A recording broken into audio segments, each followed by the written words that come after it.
Hey everyone, I am in Orlando, Florida at Lake Enola Park, and I want to show you how to spend a day exploring Orlando, discovering some of the cultural and culinary highlights of this Central Florida city. In this video, we'll explore Orlando beyond the famous theme parks. We'll get outdoors and check out the local food scene, from fun food halls to a 2D noodle shop to a Michelin recommended restaurant. We'll have a luxurious stay at the Ritz-Carlton Orlando Grand Lakes and also tour the neighboring JW Marriott. So come along and let's explore Orlando, Florida beyond the famous theme parks. Orlando's main airport is MCO, which I believe stands for McCoy. It's around 21 miles from the downtown area, and on a normal day you should be able to get there in less than 30 minutes. It's 11 o'clock on a Sunday, and this is the line to get into 7 Bites. And on the back wall, there's a mural commemorating the appearance on diners, drive-ins, and dives. There's Guy Fieri. So I looked at the drink menu, and I'm starting off with a Nutella Turbo. Now, I don't think we're within Little Saigon in Orlando, but I know we're not far from it because I had to drive through it to get here. So this is espresso, condensed milk, and Nutella. So of course the condensed milk reminds me of the Vietnamese iced coffee. So let's see how this one is.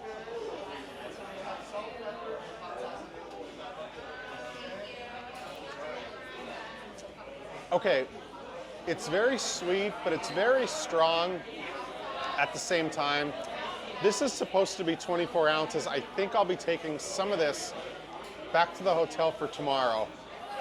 All right, I'm here with Trina Gregory, who started this business more than a decade ago, and you say it's busy like this all the time. Every 4 days that we're open, yes. Well, congratulations.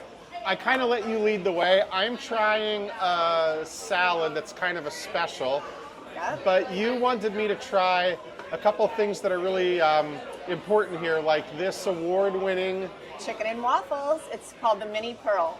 Okay, so now what is on top? Is that syrup? It is. So it is 2 pearl sugar waffles, our buttermilk fried chicken, Nashville hot honey that we make here in-house, an over medium egg, and then vanilla butter syrup, which we also make here in-house. So you make your vanilla butter syrup in-house? Yes, we do. Okay, now, I was, as a sweets person, I was really drawn to your, I guess you would call it the bakery counter? Yes. Okay, I was really drawn to that. Can you explain what I have here and why I'm trying it? Every Sunday we make cinnamon rolls. It's my grandmother's recipe, and we do a traditional, our OG, and then we do a flavor, and this week's flavor is a Bavarian raspberry.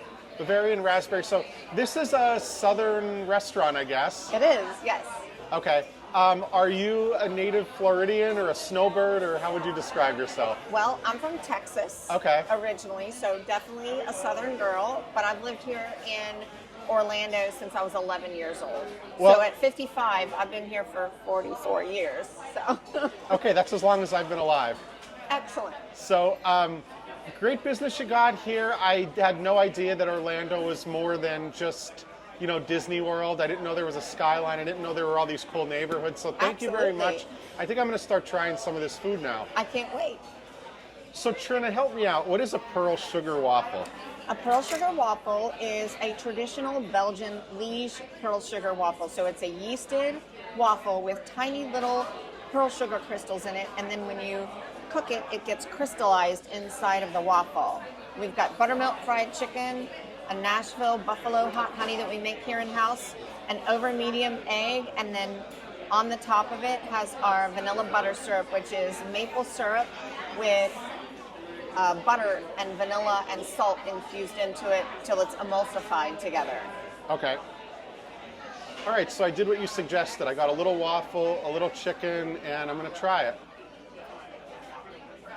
All right, the waffle is kind of crispy. I guess that's the way it's made, and so is the chicken. It's sweet, a lot more sweeter than I expected. I guess that's your vanilla syrup. It is. And why the egg? The egg is just to really make it brunch style. Most people expect an egg with something. Okay. All right. Well, I am going to try your pie next. Oh, yeah. All right, Trina, can you tell me what I'm about to try? Yes, this is my grandmother's cinnamon roll breading recipe, but inside of it we filled it with a Bavarian raspberry filling. And there's, All right, Trina, so these are little freeze-dried berries on top, right? yes, Grandma's freeze-dried recipe. raspberries. All right, it's kind of gooey. And I'm gonna say I prefer the dessert to the brunch dish. I mean, the waffle's good, but this is sweet, but not too sweet. I guess the texture of the bread or the cinnamon roll, whatever you want to call it, really makes this one my favorite of the two. Awesome. So are there other versions of this that you do? Yes, we do. Every week we do the original, which is my grandmother's actual cinnamon roll recipe. And then we always do one that's flavored. Sometimes we do bacon pecan, salted caramel pecan. We've done an Oreo. The second one is Baker's Choice. So we make quite a variety. We also do a lemon meringue pie cinnamon bun. They're so good. That's creative. Yeah.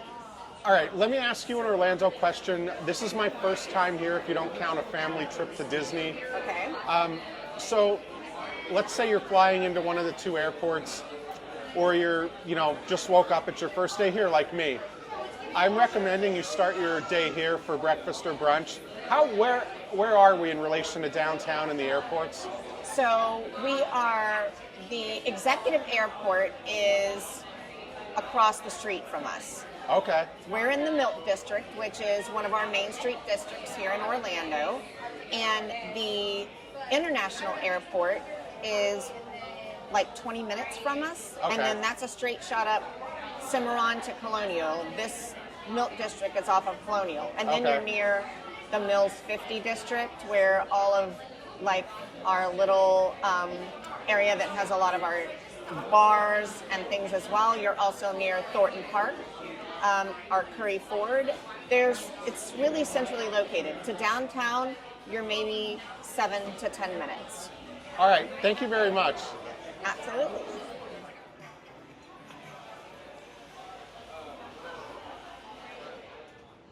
The intersection of Mills and Colonial within the Mills 50 district is known as Little Saigon. So in this area, you'll find a lot of Vietnamese businesses. You have a jewelry shop here. You also have a hair care place. And then you even have across the street a lot of food options. So look over here. You have Little Saigon Restaurant, Banh Mi Boy, Tien Hung Oriental Food Center, more jewelry, and another Vietnamese restaurant. Banh Mi Boy is a perfect example of what you might find in this area. So you have a mix of grocery, fresh sweets. You also have meat hanging. This is Banh Mi Boy. This is the menu. You have one of my favorites, which is sugarcane juice. It's free. You have one of my favorites, sugarcane juice. It's squeezed fresh here. And then this is the grocery store. And then right over here, if you need any jewelry, you can get right here. And this place has different stuff you can get to go. So I remember a little bit of this from Houston. Some of the spicier kind of snacks you could get. Not all of them are necessarily spicy, but they have a really impressive variety here. Tuan Le is running for Congress, and then right across the street, there is another banh mi spot. For my Vietnamese dining experience in Orlando, I am trying 20 pho hour. So this place is not literally open 24 hours, but it is open as late as 2 in the morning on some nights. So leave a comment. What time of the day do you like to eat pho? I could pretty much have it for breakfast or eat it any time of the day. So I think I got the best seat in the house. I'm right in front of the pho booth. It's 2D. So everything's in black and white. Cute little sayings all over this place. And check this out. Instead of the red we're used to with Coca-Cola, it's all in black and white. So here's how it works. You could watch little videos, and then they have some pictures here. This is the menu. Check these out. I don't know what these are, little cartoon character drinks. And they have alcohol here too. And they're cashless. And here, you could either sit on Pho Boulevard or Ramen Drive. And it looks like this is, I don't know, the King's Chair. I'm having the summer rolls for an appetizer because I want to try them with brisket, which I don't think I've done before. And then this is the oxtail pho.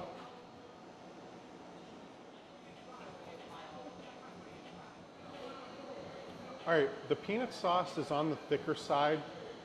It's a little bit sweet. That's why I normally order it and start off with these.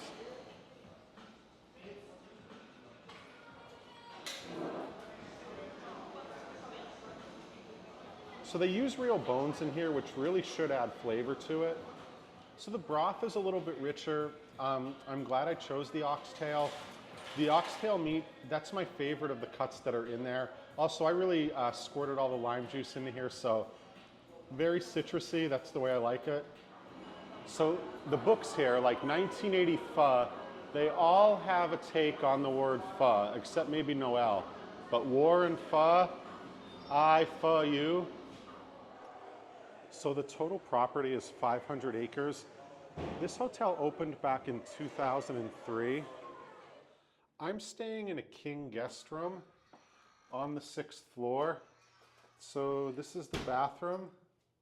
Toilet separated by a door, standing shower, and a separate bath. So here's the room.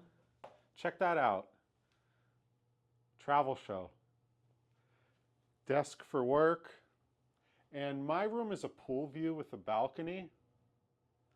And here's a little welcome package. So the brown sugar, I think, is meant to look like sand. And here's a chocolate orange. We are in Florida, citrus country. And the chocolate covered candy, these are oranges. And the chocolate is an alligator. Have you eaten alligator? Leave a comment below. And this is my balcony view. This is the Ritz-Carlton pool. The cabanas are available for rent, and this is the main pool at the Ritz-Carlton. 85 degrees, so it does feel like bath water. But I prefer the hot tub, and since I'm here bright and early, I have the whole hot tub to myself. The southern and the Great Southern Box refers to the fact that we're in Florida in the south, but the box part refers to this area, and this is where citrus was boxed and shipped to other parts of the world for many years. So this Mexican spot has my favorite tacos, which are the birria tacos. Now, I'm not going to eat this. This is just on display right now, but check out how the cheese is kind of burnt at the end of the tacos. The Great Southern Box Food Hall opened in May of 2024. 11 different vendors, and I'm going to try 2 of them. First, I'm trying Antica, which is the pizzeria. Neapolitan style pizza, cooked at 800 degrees. So the pizza has these little char marks on the end, pretty generous drizzling of olive oil at the top. The crust is a little firmer on the outside, definitely not so much on the inside. I think I'll eat this with a fork. The sauce stands out the most in this pizza. It's a little bit salty, just a little bit, slightly tangy. Perfect balance of like salty, tangy, and a little bit sweet. But that's what I like the most about this pizza. And it's the margarita, of course. And this is the picanha Black Angus from the Brazilian restaurant, which is called Brasa. And now for the chimichurri.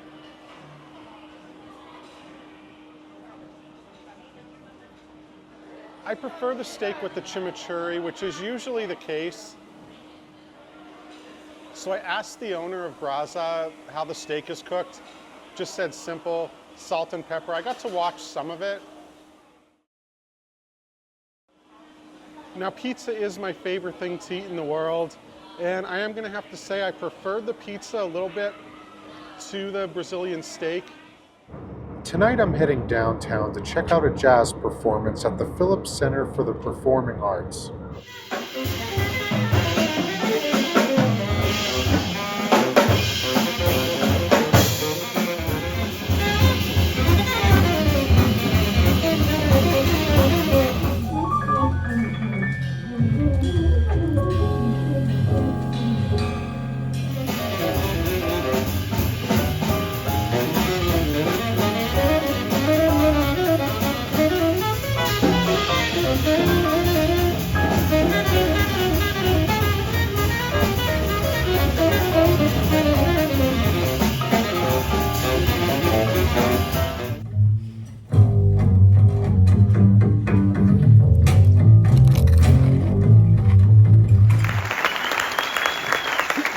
Bachelor of Music.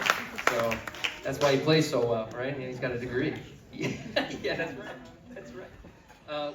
The Orlando Farmers Market at Lake Enola Park takes place on Sundays from 10 in the morning to 3 in the afternoon. You'll find a lot of different local artisans here. Now it's about 100 degrees out, and I want to give a special thanks to the kind police officer there who offered me water to keep me hydrated. I didn't even know the guy, I was just walking past, so thank you, officer. Drinks are a big thing when it's 100 degrees out, and as you get closer to the lake, you got a great view of the Orlando skyline.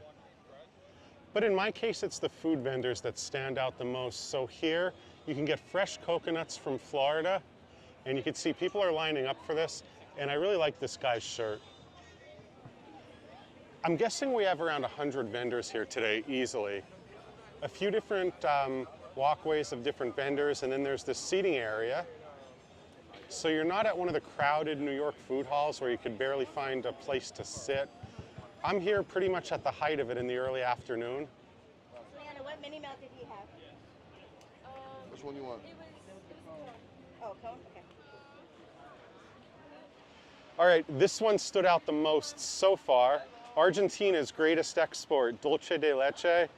All kinds of different variations of it. Sea salt, coffee, coconut rum, and orange dreamsicle. So again, I know I keep mentioning the weather, but when it's 100 degrees, I think it's better to have iced coffee than hot coffee. So here's a black swan like the Megadeth song, a white one too, and you have a lot of swans around this part of Lake Enola. And on the lake, you have a mix of real swans and a swan boat, which I'm assuming you can rent by the hour.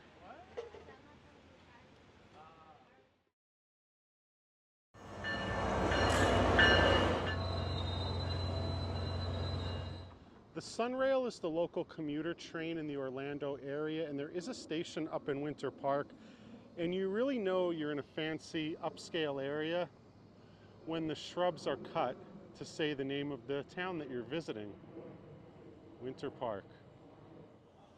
And while the shops are definitely more upscale, the parking is free up to 3 hours.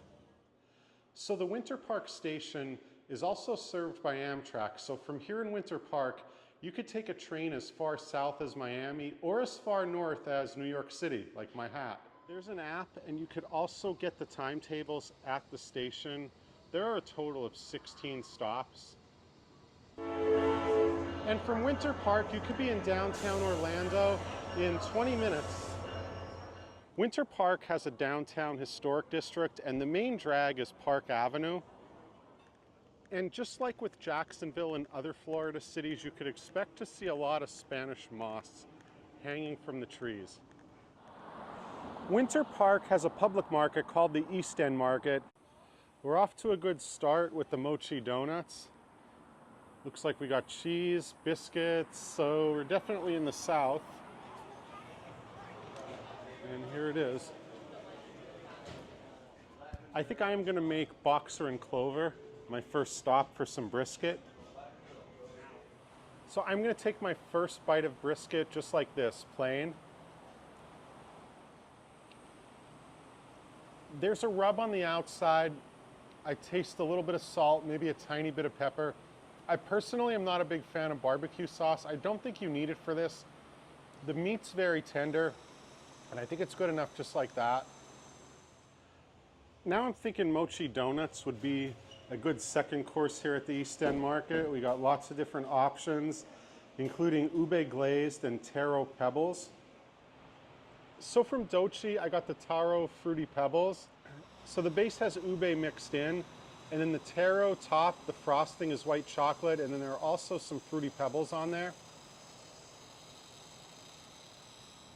So the mochi is not quite as gooey as it's been with some mochi donuts I've had. The frosting's really sweet, and the fruity pebbles, that's why I ordered it, because I wanted to get that little bit of crunchiness from them. I also want to try wafu for taiyaki. I think what I'm going to do is a taiyaki cone with cereal milk and hojicha powder. And this is something I've never seen before, mochi Rice Krispies.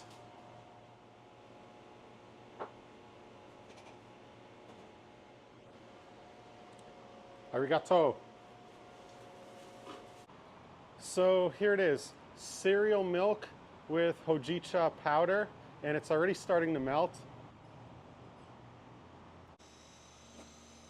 So this kind of tastes like maybe if you left the cereal and the marshmallows in a bowl of Frankenberry or Fruity Pebbles or something like that, and then you removed them and like drank the milk. That's kind of how this tastes, if that makes sense.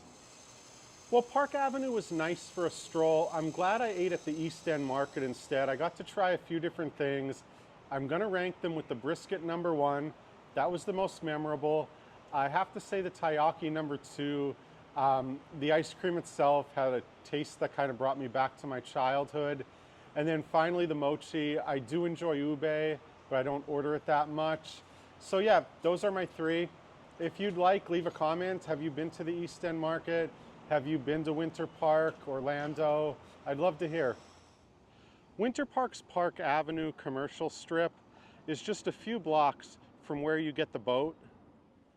Winter Park is north of downtown Orlando, and I am getting ready to do the scenic boat tour. So the sign behind me says Venice of America. Now I've been to Venice, California. I've even been to Venice, Louisiana. I didn't know Florida had something similar to Venice, but I'm about to do an hour cruise and find out what they're talking about.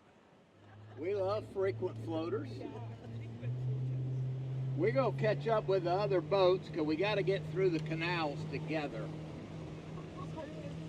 And if you follow basketball, that is where Penny Hardaway made his famous Nike commercial when he played basketball for the Orlando Magic, our oldest live oaks, and it is supposed to be somewhere between 300 and 400 years old. In the mid-1800s, our friends from up north started showing up down here to get rid of all of the elements and to enjoy their winters and to harvest our hardwoods. They started harvesting all of our trees around our lakes and shipping them back up north to use them to build their carriages. Bridge, it gets narrow, and if you feel tall, you probably need to duck. And our tour on our lakes, I hope you enjoyed them as much as we enjoy sharing our lakes. And I am bringing you back to the most historic place on our chain of lakes. We have been doing these tours out of this little boathouse continuously every day but Christmas since 1938. Park Avenue has 10 blocks of different shops, but there's also a little area called Hidden Garden right here. And the Ancient Olive is a little hidden olive oil shop where you can find different blends from around the world. So it's nice to be out of the Orlando Winter Park heat. And here are some of the different taps they have.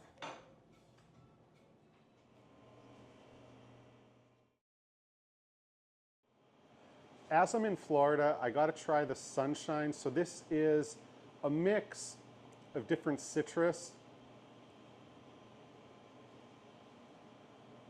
So that one had blood orange, mango, and tangerine, but only in Florida would you see a suggestion to pair it with Gator.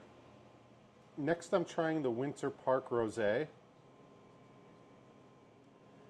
All right, I'm gonna say between the two, I found the Winter Park to be a little more intense, and I think I'm gonna go with the Sunshine as someone who just loves anything citrus. So that's it, I'm taking the Sunshine blend back to New York. The Pinery is located in Ivanhoe Village, right outside of downtown Orlando. So the Pinery comes from the name pineapple. as in this area, which used to be where a lot of pineapple was grown. So I was told that once upon a time, pineapple was the main export crop from this part of Florida, and now it's a little neighborhood outside of downtown.